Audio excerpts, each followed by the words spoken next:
চাকরি ছেড়ে ব্যবসা শুরুর আগে এই একটি শর্ত জেনে নিন।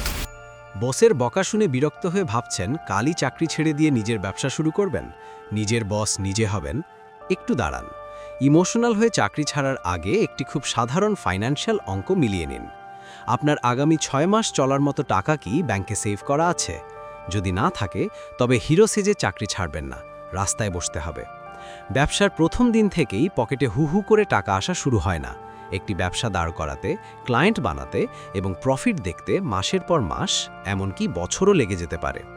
ওই সময়টাতে নিজের খরচ, পরিবারের খরচ, বাসা ভাড়া কে দেবে? এর জন্য একটি ইমার্জেন্সি ফান্ড থাকা বাধ্যতামূলক। সবচেয়ে বুদ্ধিমানের কাজ হলো আগে চাকরির পাশাপাশি ছোট পরিসরে উইকেন্ডে আপনার ব্যবসা শুরু করুন। এটাকে বলে সাইড হাসেল। যখন দেখবেন আপনার ব্যবসার ইনকাম কনসিস্টেন্টলি আপনার চাকরির বেতনের সমান বা বেশি হয়ে গেছে, ঠিক তখনই চাকরিটা লাথি মেরে ছেড়ে দিন। ব্যাকআপ ছাড়া পানিতে ঝাঁপ দিলে সাঁতার না জেনে ডুবে মরা ছাড়া আর কোনো উপায় থাকে না।